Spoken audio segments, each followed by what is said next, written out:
Oi, pessoal. Vocês já devem ter percebido que tem algo estranho acontecendo em nível mundial. Mas também acho que as propagações de teorias absurdas de conspiração possam até fazer com que vocês pensem que esse relato seja mais uma delas. Enquanto vocês assistem, milhões estão sendo jogados na pobreza por causa das medidas adotadas ano passado. Mesmo que a crise econômica ainda não tenha afetado vocês, pode ser apenas uma questão de tempo até vocês também serem afetados. Esse relato não é para causar mais receios, é apenas a dura realidade. Acho que devemos tentar amenizar os danos e até termos melhores resultados se tivéssemos as informações verdadeiras. Por isso vou mostrar a vocês fatos que podem ser facilmente checados e de importância crucial. Existem poucas corporações gigantes que dominam quase todos os aspectos de nossas vidas. Pode parecer um exagero, mas do nosso café da manhã até o colchão que dormimos e tudo que nós consumimos nesse intervalo é extremamente dependente destas grandes corporações. São corporações gigantescas de investimento que determinam como o dinheiro circula. São os principais personagens do jogo que estamos testemunhando. Como o tempo de vocês é precioso, resumi os dados mais importantes. Como é que funciona? Vamos pegar a PepsiCo como exemplo. Ela é a empresa-mãe de muitos salgadinhos e bebidas. Como vocês veem, as marcas concorrentes pertencem às poucas empresas que monopolizam toda a indústria. No pacote da indústria alimentar, existem poucas empresas como Unilever, Coca-Cola, Mondelez e Nestlé.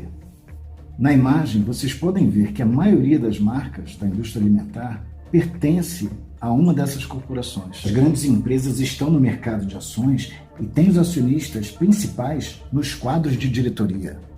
Pesquisando no Yahoo Finanças, encontramos informações detalhadas de quem, na verdade, são os maiores acionistas.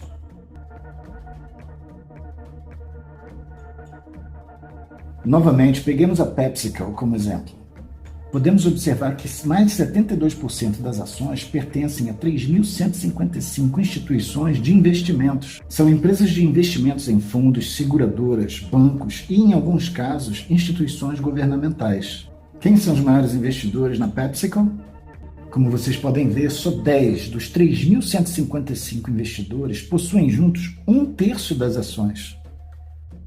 Os 10 principais investidores totalizam a quantia de 59 bilhões de dólares. E desses 10, apenas 3 possuem mais ações do que os outros 7 juntos. Vamos lembrar deles e dar uma pesquisada em quem possui mais ações da Coca-Cola, a maior concorrente da Pepsi. A maior parte das ações, novamente, pertence a instituições de investimentos. Vamos dar uma olhada nas 10 principais, começando pelas 6 últimas. 4 dessas instituições nós também vimos entre as últimas 6 no grupo PepsiCo. Elas são a Northern Trust, JP Morgan Chase, Geode Capital e Wellington Management. Agora vamos olhar os 4 principais acionistas. Eles são BlackRock, Vanguard e State Street. Estas são as maiores empresas de investimento do mundo.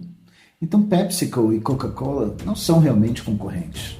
As outras empresas gigantes, que são donas de uma série de empresas como Unilever, Mondelez e Nestlé, pertencem ao mesmo grupo de pequenos investidores. Não é apenas na indústria alimentícia que esses nomes são observados. Agora vamos procurar quais são as principais empresas de tecnologia. Facebook é a dona da WhatsApp e Instagram. Junto com o Twitter, formam a maior plataforma de redes sociais. A Alphabet é a empresa-mãe da Google, YouTube e Gmail. E também é a maior investidora no sistema Android, um dos 2 sistemas operacionais mais usados em quase todos os smartphones e tablets no mundo. O outro sistema operacional é o iOS da Apple. Se adicionarmos a Microsoft aos 3 acima, nós veremos as 4 empresas que fazem softwares de smartphones, tablets e computadores para quase todo o planeta. Vamos ver quem são os maiores acionistas dessas empresas. Vejam o Facebook. Mais de 80% pertencem aos mesmos grupos de investimentos que apareceram na pesquisa da indústria alimentícia. Os mesmos investidores estão entre os 3 maiores. Depois vem Twitter, junto com Facebook e Instagram, entre os 3 maiores.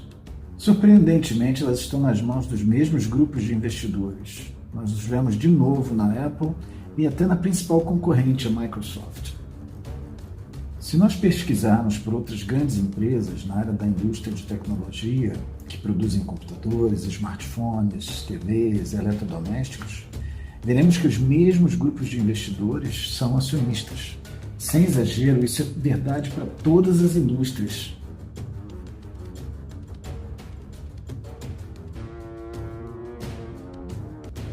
Um último exemplo.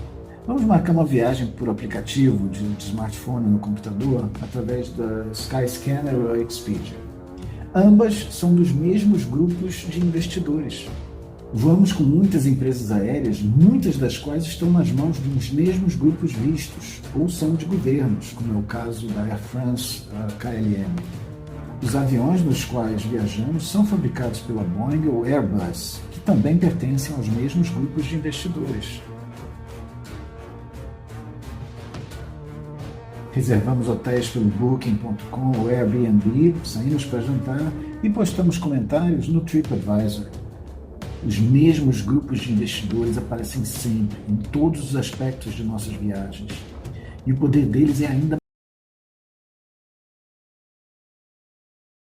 de petróleo ou refinarias. O aço com o qual as aeronaves são feitas vem de suas próprias empresas de mineração. Estes poucos grupos de investidores são nominalmente também os maiores investidores das indústrias fornecedoras de matéria-prima. Pela internet, podemos ver que as maiores mineradoras têm como acionistas os mesmos grupos de investidores que vemos por todos os lados. E também no enorme setor da agricultura, do qual toda a indústria alimentícia depende. Que também pertence à empresa-mãe Monsanto, maior produtora de sementes do mundo. E não para por aqui. Estes grupos de investidores também são acionistas das principais empresas do setor têxtil do mundo. Mesmo as empresas que fazem roupas populares pertencem aos mesmos grupos de investidores. E quando olhamos tanto para as principais empresas de painéis de energia solar ou refinarias, vemos que o controle acionário está com os mesmos grupos de investidores. São acionistas de empresas de tabaco, que produzem fumo de quase todas as marcas, e também são grandes acionistas das maiores indústrias farmacêuticas do mundo e das principais instituições que produzem medicamentos. São ainda acionistas de muitas indústrias que produzem metais, fabricantes de carros, fabricantes de aviões, que certamente utilizam enormes quantidades de metal. Esses grupos de investidores são donos das empresas que fabricam os produtos eletrônicos, são donos das empresas de comércio eletrônico e até mesmo dos meios de pagamentos que usamos para comprar todos esses produtos. Para fazer esse documentário o mais curto possível, eu estou mostrando apenas a ponta do iceberg. Se vocês decidirem fazer suas próprias pesquisas, verão que as mais famosas empresas de seguro, bancos, empresas de construção, de telecomunicação, cadeias de restaurantes, empresas de cosméticos são controladas, na verdade, pelos mesmos grupos de investidores que vocês acabaram de ver. Estes grupos de investidores são formados principalmente por bancos e empresas de seguro, que por sua vez pertencem a acionistas. Mas o mais surpreendente nessa teia de controles é que eles detêm ações uns dos outros. Juntos eles formam essa imensa rede comparável a uma pirâmide. Os investidores menores pertencem aos maiores investidores e estes pertencem a investidores maiores ainda. O topo dessa pirâmide mostra dois grupos que todos já viram, Vanguard e BlackRock. O poder destes dois grupos está muito além da imaginação. Eles não apenas têm o controle de grande parte das maiores corporações, como são acionistas daquelas que investem nas empresas. Isso dá a eles um monopólio completo. Um artigo da Bloomberg mostra que esses dois grupos juntos terão um total de investimentos da ordem de 20 trilhões de dólares até o ano de 2028. Isso significa que eles serão donos de quase tudo. A Bloomberg chama BlackRock de quarto braço do governo, porque é a única entidade privada que trabalha diretamente com os bancos centrais. A BlackRock empresta dinheiro ao Banco Central dos Estados Unidos e também é conselheira dos investimentos. Ela também desenvolveu o software que o Banco Central americano usa. Muitas pessoas que trabalharam na BlackRock já estiveram na Casa Branca com Bush e Obama. Larry Fink, CEO da BlackRock, sempre pode contar com calorosas boas-vindas de líderes e políticos. Não é estranho, considerando que ele é o nome forte de uma empresa tão poderosa. Mas Larry Fink não mexe os pauzinhos sozinho. A BlackRock também tem acionistas. Mas quem são esses acionistas? A revelação é muito estranha. A maior acionista é a Vanguard. Só que agora tudo fica nebuloso, porque a Vanguard é uma empresa privada e nem todos podem ver quem são seus acionistas. A elite, dona da Vanguard, aparentemente não quer chamar atenção alguma para si. Mas é claro que eles não vão conseguir se esconder de quem estiver disposto a procurar mais a fundo. Relatórios da Bloomberg e da Oxfam, uma organização contra a desigualdade, apontam que 1% das pessoas no mundo detém juntas mais dinheiro do que todos os 99%. E pior ainda, o relatório da Oxfam mostra que em 2017, de todo o dinheiro circulado no mundo, 82% pararam nas mãos deste 1%.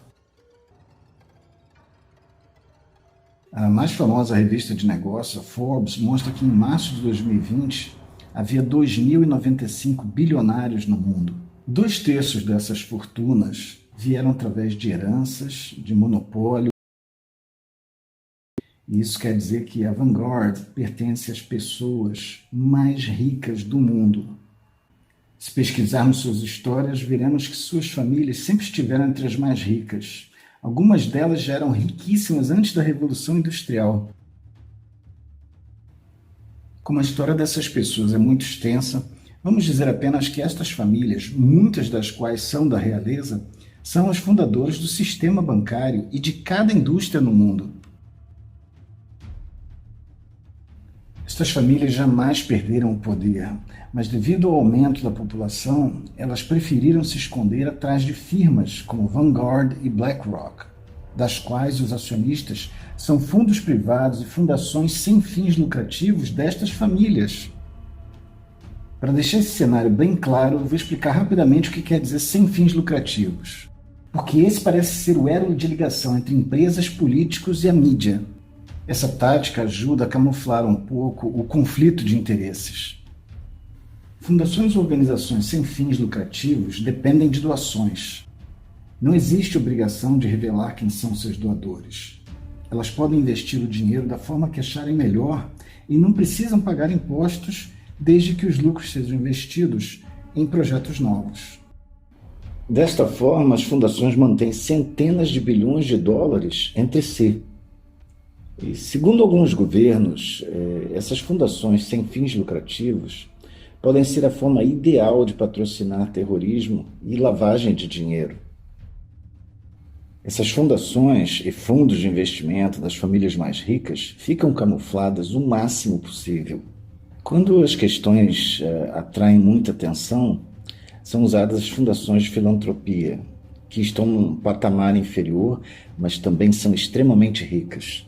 Para ficar em poucos exemplos, eu vou mostrar apenas 3 das mais importantes, que conectam quase todas as indústrias do mundo. Elas são a Fundação Bill e Melinda Gates, a Open Society, do extremamente controverso George Soros, e a Fundação Clinton. Vou fazer uma rápida apresentação delas apenas para que tenham uma noção do poder delas. De acordo com a página do Fórum Econômico Mundial, a Fundação Gates é a maior financiadora da OMS. Isso ocorreu depois que Donald Trump cortou o fundo de financiamento da OMS em 2020. Portanto, atualmente a Fundação Bill e Melinda Gates é uma das entidades mais influentes em quase tudo que diz respeito à nossa saúde. A Fundação Gates tem um vínculo muito forte com as maiores empresas farmacêuticas, dentre as quais estão Pfizer, AstraZeneca, Johnson & Johnson, BioNTech, GlaxoSmithKline. E nós acabamos de ver quem são seus principais acionistas. Bill Gates não foi um pobre nerd que ficou miraculosamente rico com computação. Vem de uma família de filantropos que há muito tempo trabalha com a elite do poder. Sua ex-Microsoft pertence aos grupos Vanguard, BlackRock e Berkshire Hathaway. No entanto, a Fundação Bill e Melinda Gates é a maior acionista da Berkshire Hathaway, depois da Vanguard e BlackRock. Ele, inclusive, foi membro do conselho. Seriam preciso horas para revelar tudo em que as fundações Bill e Melinda, Open Society e a Fundação Clinton estão envolvidas.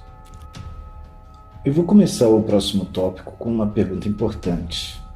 Afinal, eu jamais havia feito um vídeo de natureza investigativa, mas com um notebook e alguma dedicação, me foi possível mostrar que há dois grupos extremamente influentes na vida da população mundial. E a minha pergunta é, por que a imprensa não investiga isso? A gente pode ver um monte de programas de TV, documentários, mas nenhum aborda esse tema. Difícil crer que não é interessante o suficiente. Será que há outros interesses? Quais seriam? Mais uma vez, a internet ajuda a encontrar a resposta. Podemos verificar que cerca de 90% da mídia pertencem a 9 conglomerados. Quer consideremos o monopólio da Netflix ou Amazon Prime, ou o consórcio de empresas como Time Warner e Walt Disney Company, entre muitas outras. Comcast, Fox, Viacom. Bertelsmann, por exemplo, é outro grupo de mídia europeu poderoso. E como nós podemos ver, os mesmos grupos de investimentos, Vanguard e BlackRock, são acionistas desses canais famosos de transmissão. E essas empresas, além de fazerem programas, filmes, documentários, têm concessão dos canais de TV que transmitem o conteúdo criados por elas mesmas. Ou seja, tanto indústrias como transmissão de informações pertencem a essa elite. Vamos ver aqui como acontece em alguns países europeus. Na Holanda, os principais canais de mídia pertencem a 3 empresas. A primeira é a Belloscope, que é a empresa mãe das seguintes marcas. Além de ser dona de muitos jornais e revistas, também é dona da Sanoma, empresa mãe de alguns dos principais canais de TV. Muitos canais de mídia em outros países fora da Europa também pertencem à Belloscope. A segunda é a Mediahuis, um dos maiores consórcios de mídia da Europa. Apenas na Holanda, a Mediahuis detém o poder das seguintes empresas. Até 2017, a Mediahuis ainda era dona dessas 5 outras empresas de comunicação. E temos a Bertelsmann, uma das 9 maiores empresas de mídia da Europa. A Bertelsmann, além de ser dona da RTL, é dona também de 45 estações de TV e 32 de rádio em 11 países. E também é dona do conglomerado Penguin Random House, uma empresa de publicações formada em 2013.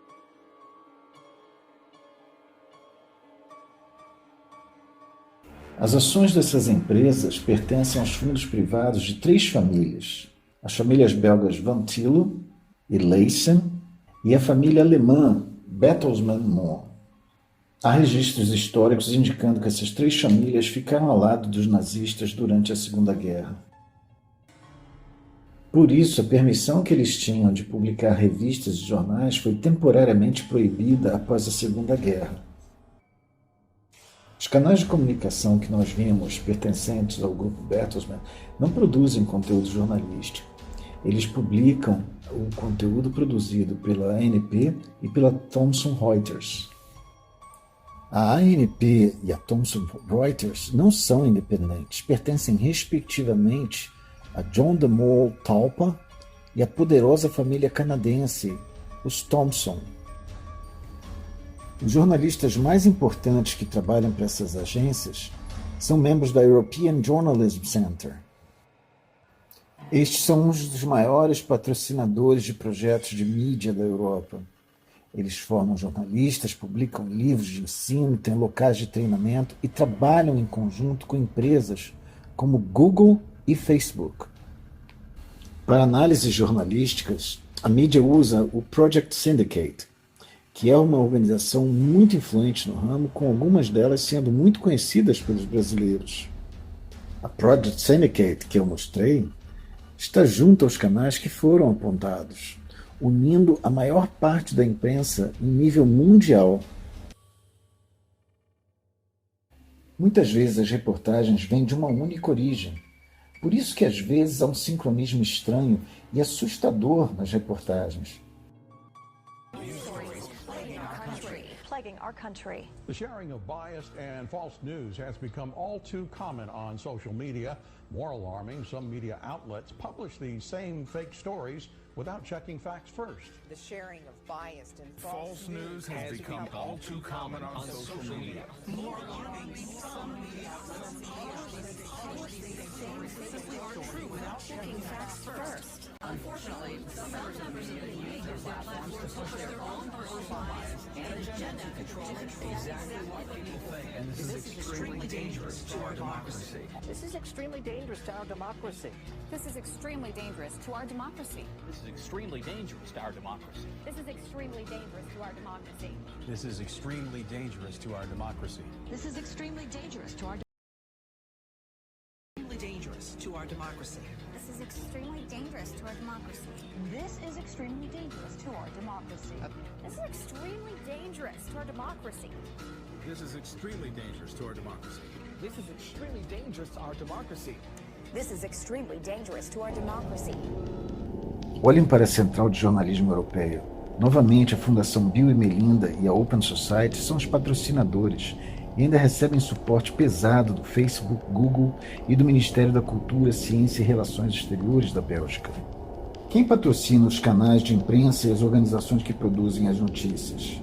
Com a Project Syndicate, vemos a Fundação Gates, a Fundação Open Society e a Central de Jornalismo Europeia.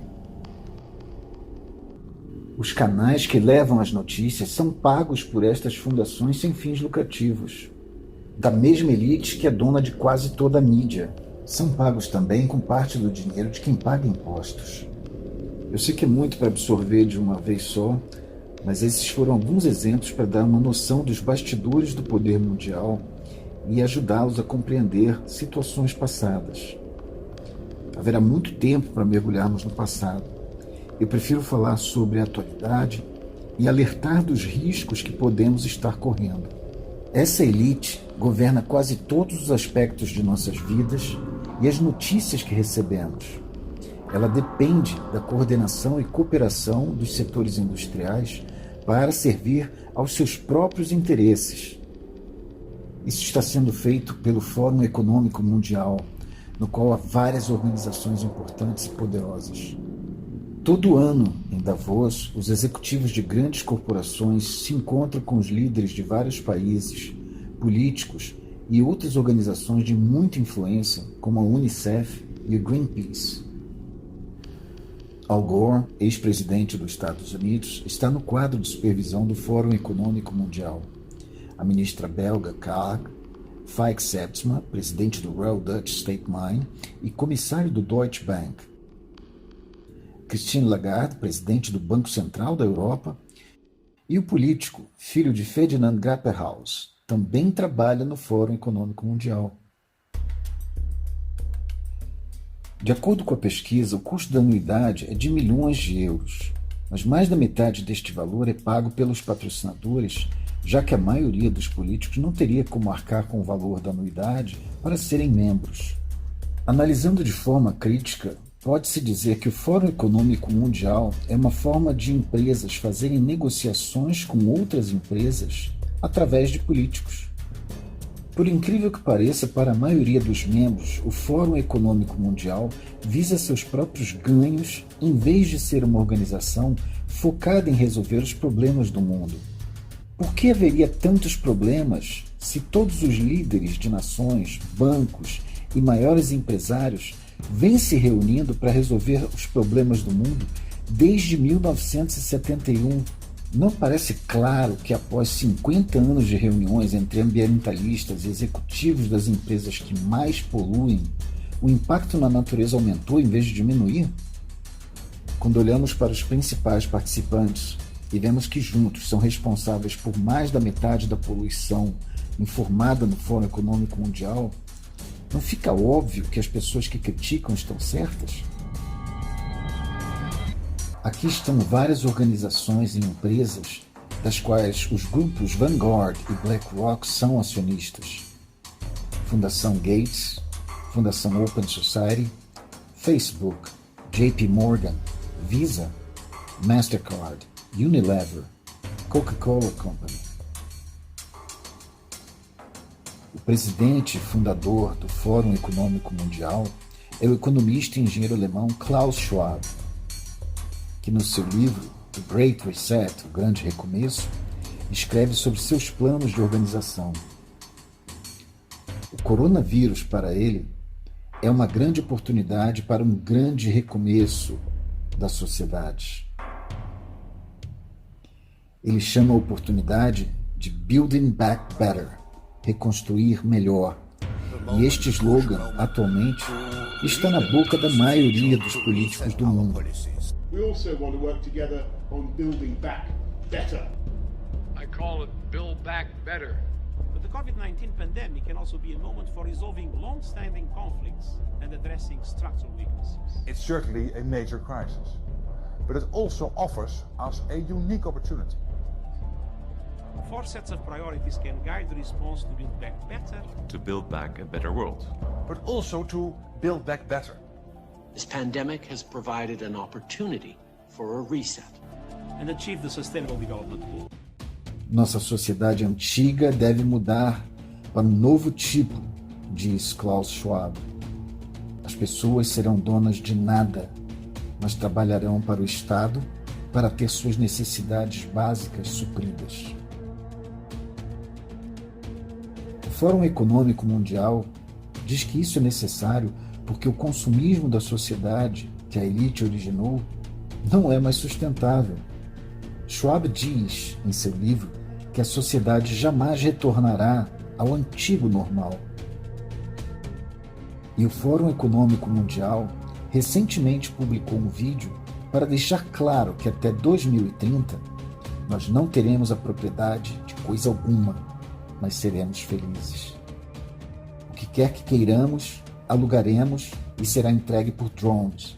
Meia dúzia de países dominarão tudo. Transplantes não serão mais necessários. Os órgãos serão impressos em 3D. As pessoas comerão muito menos carne. Provavelmente a maioria de vocês já ouviu falar na Nova Ordem, as quais muitos líderes têm falado por décadas. George Bush pai, Bill Clinton, Nelson Mandela e também famosos filantropos como Cecil Rhodes, David Rockefeller, Harry Kissinger e mesmo George Soros.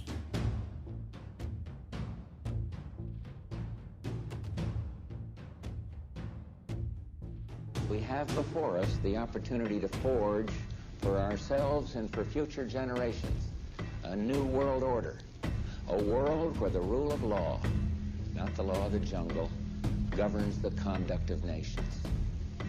When we are successful, and we will be, we have a real chance at this new world order, an order in which a credible United Nations can use its peacekeeping role to fulfill the promise and vision of the UN's family.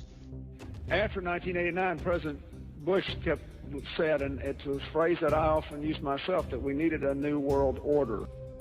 The affirmative task we have now is to actually create a new world order.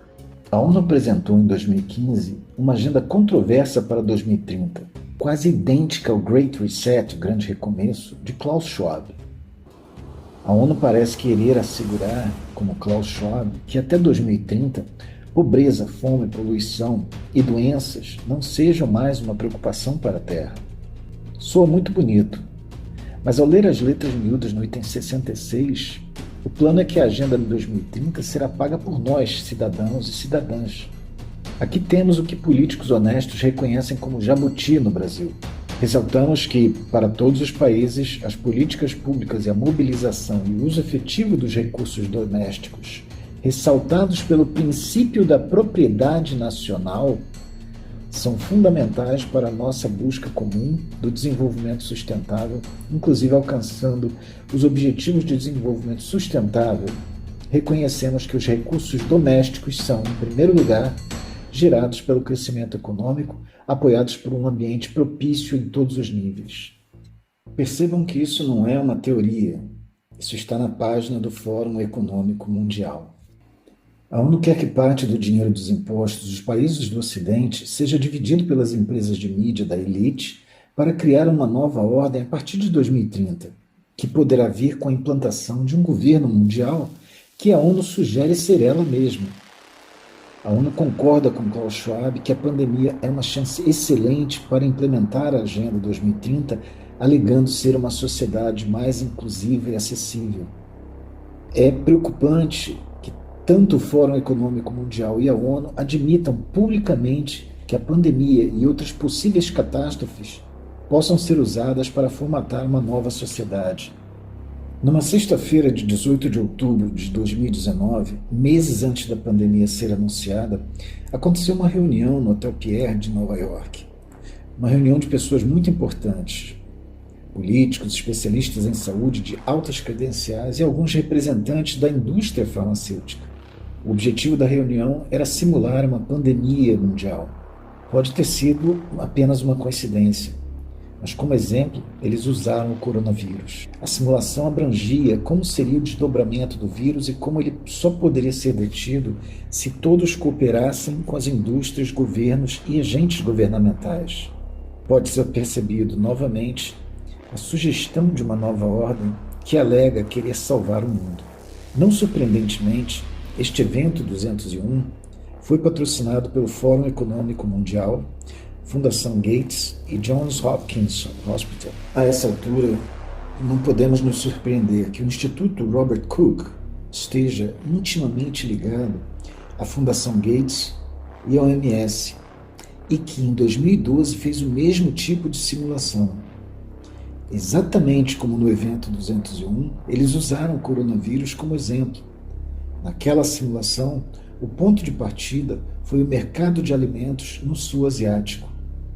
O coronavírus saltaria de um animal para um ser humano. Na simulação, levaria algumas semanas para os chineses descobrirem o vírus e, desta forma, se espalharia pelo mundo. Depois é feita uma simulação de lockdown para os próximos 3 anos e de como a economia poderia ser destruída e quais seriam os impactos nos direitos sociais. Até os protestos foram incluídos na simulação. Para não entrar em detalhes, vejam esse link. Eu vou mostrar agora parte do discurso feito pelo virologista Mark Van Hunst em 22 de janeiro de 2019 na Chatham House, também conhecido como Royal Institute of International Affairs, Instituto Royal de Relações Internacionais, que é financiado pelas conhecidas empresas de elite e pela Fundação Gates. São valores vultuosos doados sem fins lucrativos para discutir sobre os problemas do planeta. O prêmio Chatham foi concedido a Hillary Clinton, Melinda Gates e John Kerry. Durante as conversas, Ab Osterhaus está na primeira fila. Dr. Mark Van Hunst explica como induziu pessoas durante a gripe suína, causando medo ao divulgar números de óbitos fora de contexto e com manipulação através da mídia. Ele ri ao dizer como se certificou que as vacinas das indústrias farmacêuticas, para as quais ele então trabalhava, eram aceitas pelas pessoas amedrontadas. To tell you about my experiences being the crisis manager, the flu commissioner for Belgium and highlighting the communication aspects there. And then you have one opportunity to do it right. I mean, day one is so important. In day one, you start your communication with the press, with the people, and you have to do it right. I mean, you have to go for one voice, one message. In Belgium, they chose to appoint a non-politician to do that. I mean, I have no party affiliations, and that makes things a little bit, at that time at least, a little bit easier, because you're not attacked politically, majority, minority. That doesn't come into play, and that was a huge advantage. The second advantage is that you can play in Brussels the complete naive guy and get a lot more done than you would otherwise be able to do. You have to be omnipresent that first day or the first days, so that you attract the media attention. You make an agreement with them that you will tell them all, and if they call, you will pick up the phone. When you do that, then you can profit from these early days to get complete carpet coverage of the field, and they're not going to search for alternative voices there. And if you do that, that makes things a lot easier. And then you have to say, okay, well, we will have H1N1 deaths. Of course, that would be unavoidable. I used there Sir Donaldson's quote, where he said that in the UK, by the peak of the epidemic, 40 people would die per day at the end of the summer. So 62 at that time million people in the UK, 40 deaths a day. I worked it out for Belgium. That would be 7 deaths a day at the peak of the epidemic. I used that in the media. 7 Belgian flu deaths per day at the peak of the epidemic would be realistic. That is true in every year, even interpandemically. That is very, very conservative. However, talking about fatalities is important because when you say that, people say, wow, what do you mean? People die because of influenza? And that was a necessary step to take. And then, of course, a couple of days later, you had the first H1N1 death in the country, and the scene was set and it was already talked about. And then you had to pick who is going to be vaccinated first. And then, well, women and children first, whatever. I mean, risk groups, they were important. And then I misused the fact that the top football soccer clubs in Belgium inappropriately and against all agreements vaccinated they made their soccer players priority people. So I said I can use that because if the population really believes that this vaccine is so desirable that even the soccer players would be dishonest to get their vaccine. I said, okay, I can play with that. So I made a big fuss about this. This is Van Ranst is raving mad. But it worked.